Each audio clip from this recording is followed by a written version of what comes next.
Très urgent, amendement de la Constitution, conformément à la demande du président de la République. Le Parlement se réunira en congrès demain 2 avril. Je pars sur le champ de Douala pour Yaoundé. J'étais en train de faire un petit warrap, comme vous pouvez le constater, et je suis tombé en scrollant sur le méta, sur cette publication de la députée Nourane Foster. Nous sommes le 2 avril aujourd'hui. Ça veut dire qu'au moment où je suis en train de faire cette vidéo, le Parlement est réuni en congrès. Il faut commencer par le préciser. C'est quoi la réunion du Parlement en congrès? Il s'agit comme ça de la réunion dans une même salle de l'Assemblée nationale et du Sénat. Parce que chacune de ces chambres siège souvent de son côté.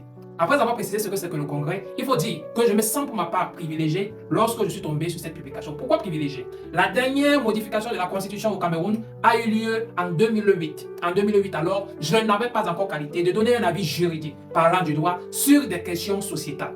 Alors aujourd'hui, avec tout ce que j'ai déjà produit comme contenu sur Internet, je pense avoir qualité de donner un avis scientifique sur ce qui se passe. Encore que nous sommes à un moment politique ou alors à un moment où la vitesse des réseaux sociaux fait en sorte que tout le monde et monsieur n'importe qui se lève n'importe quand pour dire n'importe quoi et ça passe comme une vérité. En parcourant le métal, je suis toujours tombé sur plusieurs publications des leaders politiques qui crient au scandale. Mais quel est le scandale? Est-ce que la Constitution dans un État est rédigée vita aeternam? La réponse est non. La société évolue. Puisque la société évolue, la loi fondamentale de chaque société doit aussi connaître des modifications. Mais elle ne se modifie pas n'importe comment. Est-ce que ce qui est en train de se passer en ce moment au palais de Paul Biya est normal? Juridiquement parlant, j'insiste là-dessus. Moi, je ne fais pas la politique. Je donne des avis scientifiques. Et j'évite que vous vous retrouviez en train d'être dérouté par les leaders politiques qui ne regardent pas au-delà de leurs intérêts politiques. Voilà. Ce qui est en train de se passer aujourd'hui, pour mieux le comprendre, il faut visiter les articles 14 et 63 de la Constitution. L'article 14 de la Constitution vous donne les conditions, les opportunités et les événements qui peuvent justifier la réunion dans une même salle de l'Assemblée haute et de l'Assemblée basse du Parlement. J'entends comme ça Assemblée nationale et Sénat. Est-ce que c'est respecté? La réponse est oui. L'article 163 vous donne les conditions, les modalités et le process par lequel on peut apporter des modifications à la Constitution. Est-ce que c'est vérifié? Je vous ai donné les articles. Vous avez donc l'opportunité de rentrer. Si vous ne pouvez pas vous taper toute la Constitution, qui n'est déjà pas très longue, parce que je pense que la Constitution doit avoir, sauf erreur de ma part, un truc comme une quarantaine d'articles. La Constitution a 69 articles. Voilà. La Constitution du Cameroun a 69 articles. Si vous ne pouvez pas vous taper les 69 articles, limitez-vous à vérifier les articles 14 et les articles 63 de la Constitution. Alors, au-delà de ce que vous lisez sur Internet, ce qui est en train de se passer aujourd'hui au Cameroun, oui, c'est historique. Et je me sens d'ailleurs privilégié parce que je peux donner mon avis critique. Le Cameroun évolue, nous voulons de l'évolution. Et d'ailleurs, trop de choses historiques ont commencé à se passer depuis déjà quelques mois avec le changement à la tête de l'Assemblée nationale de son président. Certaines personnes sont nées avec ce monsieur comme président de l'Assemblée nationale. Ils ont grandi, aujourd'hui ils sont en train de travailler. Alors, le simple fait qu'il soit changé, même si celui qui est en train d'entrer pourrait poser problème, c'est déjà historique en soi. Voilà, revenons sur la juridicalité. Est-ce que ce qui se passe est juridiquement justifié? La réponse est oui. Politiquement, qu'est-ce qu'il faut dire? Politiquement, il faut dire que le véritable problème avec la politique dans notre État est que l'opposition ne fait pas le poids au Parlement. Là, c'est the question. Là, il y a le problème. L'opposition ne pèse rien au Parlement. Ce qui veut dire que toutes les initiatives, tous les projets du RDPC, si je dois citer ce parti politique, vont toujours passer en force. Pas parce qu'ils sont en train de violer la loi, pas parce qu'ils sont en train de faire la mauvaise politique, parce qu'ils pèsent un poids de ouf. C'est ça la politique. Tu vas m'avoir dit que moi je respecte le leader politique du RDPC et je respecte le parti politique du RDPC. Parce que pour vous qui n'avez pas quand on vous donne l'impression que le fait de vouloir rester au pouvoir c'est mauvais, ben non. La politique c'est la conquête du pouvoir et le fait de le garder. Autant que tu le gardes longtemps, autant que tu es fort. C'est une histoire de stratégie. Alors on va vous dire les choses telles que les choses sont. Alors, ça sorti, je vais essayer en quelques mots, je ne vais pas lire toute la Constitution, hein, je vais prendre juste les éléments clés, les points qui nous intéressent. Voilà.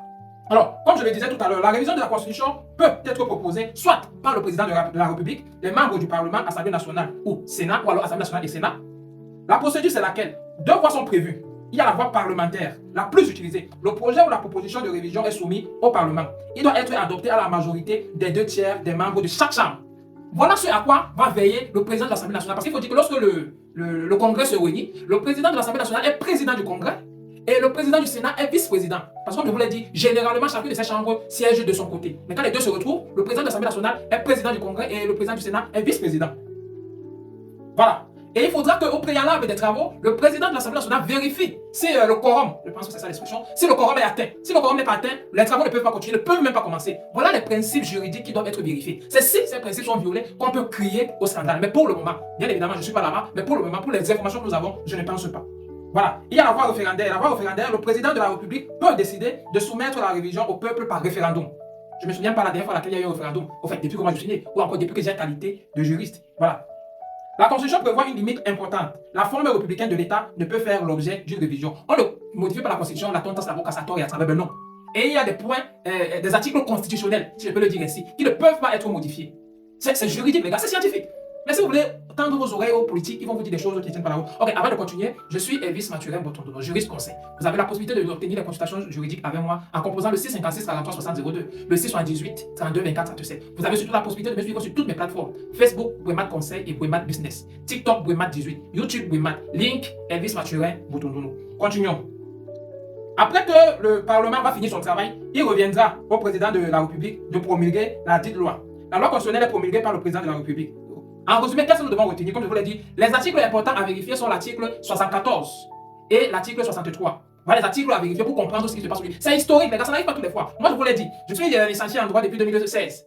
Alors pour moi, c'est un privilège de pouvoir faire une analyse. Cette vidéo, je pense pour ma part, ce sera l'une des meilleures vidéos que je vais garder. Je vais tout faire pour la protéger, pour que demain James Botondono et Sonia Botondono puissent savoir que papa avait donné son avis lorsqu'on modifiait la Constitution à son temps, pour éviter que ce que les leaders des partis politiques disent aux uns et aux autres ne puisse pas passer comme étant la vérité. Ce que je dis là, c'est la vérité juridique, la vérité scientifique. Voilà. Une fois que j'ai fini, on retient les articles 14 et les articles 63. L'initiative, pour cette fois-ci, nous sommes le 2 avril 2026, l'initiative vient du président de la République. C'est le président de la République à l'initiative de la modification de la Constitution qui est en train d'avoir lieu à ce moment.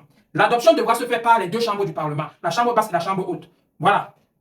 Donc, en grosso modo, il n'y a pas pour le moment violation de la Constitution. Est-ce que c'est normal? Oui. Est-ce que ça doit même se faire? Oui. Mais maintenant, les leaders politiques doivent prendre les dispositions pour être suffisamment représentés au Parlement et au Sénat pour que désormais, les choses d'un seul parti politique ne passent plus en force. Je suis pour vous, Elvis Mathurin Botondono. Je prendrai toujours le plaisir à donner mon avis juridique sur les faits sociétaux chaque fois que l'opportunité me sera donnée. Bien de choses à vous, à chacun, dans ce qu'il fait et où il se trouve. Merci. Big up à vous. Je vais continuer avec mon warm. Je pourrais certainement développer la question tout à l'heure sur TikTok. Parce que là, la vidéo ne pourrait pas être longue. Mais je pourrais prendre le temps de mieux édifier, de mieux développer. Retrouvez-moi tout à l'heure sur TikTok pour mon direct qui dure désormais. Voilà.